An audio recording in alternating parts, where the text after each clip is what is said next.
siang Bu Desi. Terima kasih Pak An atas waktu yang diberikan oleh Pak An. Nah, hari ini saya akan melakukan percakapan pra-observasi kelas sebelum saya menjadi supervisor Bapak mengajar. Baik. Nah, saya di sini ditemani oleh pengajar praktik saya, ada Ibu Esther.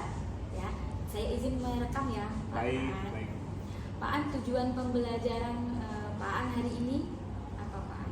Jadi hari ini tujuan pembelajarannya bagaimana siswa mampu untuk menggambar desain interior cukup lengkap dengan aksesorisnya, kemudian modelnya, kemudian temanya, kemudian tata cahaya lampu dan udara. Jadi komplit nanti mereka tujuan hasilnya adalah bisa menggambar interior dengan kriteria yang berbeda-beda.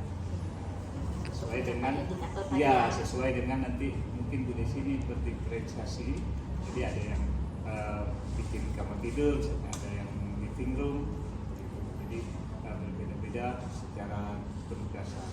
Karena tingkat kesulitan dari masing-masing ruang itu agak memang berbeda. Untuk mencapai indikator-indikator tujuan pembelajaran tadi dengan strategi pembelajaran berdiferensiasi, kira-kira area pengembangan yang hendak Pak Aan capai? Jadi area pengembangannya saya maunya anak-anak nanti ini secara utuh. Kalau ini mungkin saya masih peruangan gitu, peruangan. Tapi untuk kedepannya mungkin mereka bisa mendesain interior itu untuk satu gedung atau satu kafe atau satu rumah gitu. Jadi untuk tahap dasarnya itu mereka cukup untuk di ruangan-ruangan yang sudah saya sebutkan tadi. Kemudian strategi yang sudah Pak Aan persiapkan untuk hari ini, mengajar hari ini? Hari ini saya sudah mempersiapkan beberapa model, kemudian banyak juga referensi-referensi yang saya bawa untuk anak-anak. Jadi anak-anak nanti memilih dia mau gaya minimalis, gaya klasik atau campuran ya. Nanti saya ajarkan, mereka bisa memahami dan kemudian mereka bisa memilih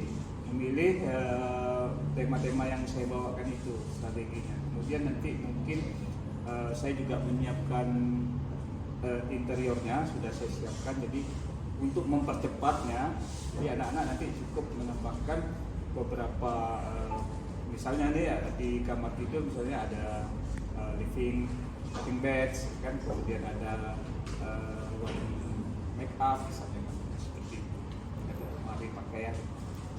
Jadi sudah saya siapkan ini strateginya. Jadi sudah ada berdasarkan anak-anak yang sudah saya analisa tingkat kemampuannya sehingga nanti memang berbeda-beda. Ya, penugasannya tergantung berdasarkan kemampuan anak. Iya. Baik Pak Aan, mungkin itu percakapan pra-observasi kita. Nanti saya akan melihat atau mensupervisi ketika Pak Rusnan Anwar selaku guru jurusan Desain Pemodern Informasi Bangunan dalam mengajar di kelas 11 BPIB ya Pak Aan. Terima kasih Pak Aan. Sama-sama. Assalamualaikum warahmatullahi wabarakatuh. Waalaikumsalam warahmatullahi wabarakatuh. Selamat pagi anak-anak. Pagi Pak. Pada hari ini kita lanjutkan kembali pembelajaran kita di lab ini. Siapa yang tidak masuk hari ini nak? Kayaknya masuk semua ya. Oke, alhamdulillah. Baiklah anak-anak, hari ini kita kembali untuk mempelajari interior ya. Jadi yang dimaksud interior itu adalah bagaimana kita dapat menggambar ruangan. Dan di dalam ruangan itu akan terdiri dari berbagai macam ada warna, kemudian ada bidang, kemudian ada perabot ya. Jadi yang dikatakan ruang itu apabila dia memiliki ketentuan ada lantai, ada dinding dan ada atap atau kalau dari dalam ini plafon. Itu baru namanya ruang. Atau kalau bahasa Inggrisnya ya interior. Jadi, seperti itu ya. Pada hari ini kita akan mempelajari tentang interior. Tujuannya adalah setelah mempelajari interior ini kamu bisa membuat desain interior sesuai dengan tema-tema yang telah ditetapkan. Oke anak-anak, nanti pembelajarannya kita lakukan dengan diskusi dan kelompok.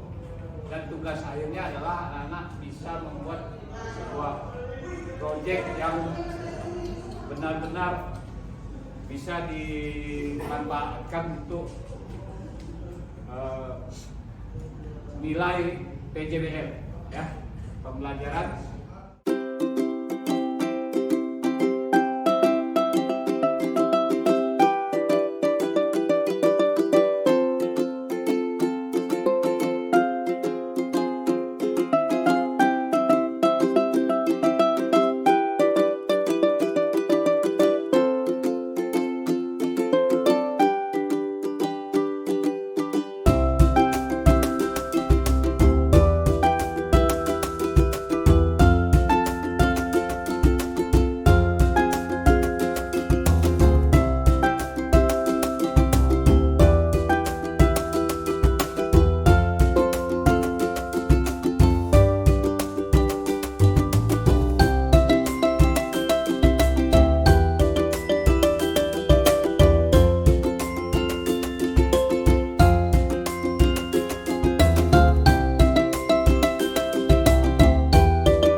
Baik. Alhamdulillah baik. Alhamdulillah ya, saya lihat nih wajah-wajah cerah nih. Alhamdulillah Bu. Iya, ya udah berlangsung sangat ini ya di akhir-akhir penghujung nih. Iya. Kegiatan kita luar biasa, semuanya saya lihat semangat. Ibu Desi udah melakukan observasi kelas. Sudah Bu. Jadi saya melakukan observasi kelas terhadap Bapak Rusmin Anwar itu di tanggal 14 Februari kemarin. Oh iya, udah oke ya. Oke. Tapi udah siap coaching nih. Siap. Oke. Siap. Waktu selanjutnya saya serahkan kepada Bu Desi dan Pak Rusmin Anwar untuk melakukan coaching. Silakan. Terima kasih banyak Bu Esther.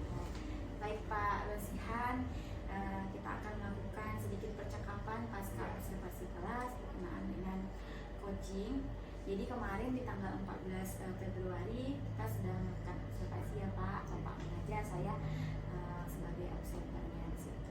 Bagaimana perasaan Bapak? Ya, saya terserang dengan kehadiran Ibu sebagai observer itu, di satu sisi saya agak merasakan wah ini saya dimonitori oleh Bu Desi begitu. Nah, sementara satu sisi saya juga ingin melihatkan bahwa saya mengajar itu seperti inilah, seperti biasanya setiap harinya begitu. Tentunya memang ada rasa-rasa canggung misalnya, itu ya lumrah lah. Tapi dari keseluruhannya saya pengen melihatkan bahwa saya mengajar ya dengan seperti itu, dengan tidak terlepas dari RPP atau modul yang saya berikan.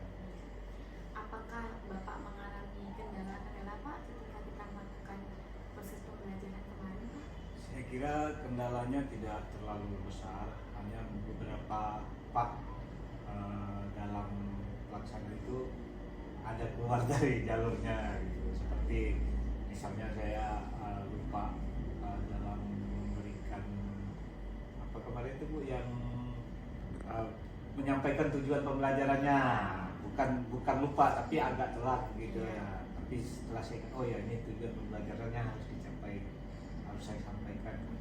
Yang lainnya mengalir sih Bu, akhirnya udah sampai akhir kan saya melaksanakan. Jadi saya juga kemarin sih menilainya Iya. Jadi Bapak kemarin juga saya perhatikan berkenaan dengan diferensiasi ya Pak, Iya. dalam melaksanakan proses pembelajaran dengan Betul. diferensiasi. Kemudian rencana tindak lanjut Pak Rosihan ke depannya bagaimana Pak untuk proses pembelajaran ke depan? Jadi setelah dilakukan observer ini observasi ini saya juga akan memperbaiki Bu ke depannya mengenai beberapa hal terutama tentang pembelajaran KSE dan berdiferensiasi. Artinya memang sudah saya lakukan, tetapi mungkin perlu diubah diferensiasi apa nih. Selama ini kan saya diferensiasi produk Bu ya, mungkin dari nantinya mulai dari prosesnya juga akan saya lihat dulu, sehingga nanti ada perkembangan lah dalam pembelajaran saya, tidak monoton bahwa diferensiasi yang saya lakukan itu diferensiasi produk, ya, rumah 36, 45, 90 enggak seperti itu, tapi mungkin nanti meningkat Bu. Dari prosesnya juga bisa saya diferensiasikan. Dan yang pasti akan lebih maksimal. Ya, betul. Dan saya juga berharap proses kita sharing seperti ini Siap. bisa berlangsung bukan hanya ketika saya mengobservasi Bapak. Kedepannya kita bisa ngobrol-ngobrol kembali setelahnya atau kedepannya bagaimana proses pembelajaran yang telah Bapak lakukan, apakah sudah maksimal gitu.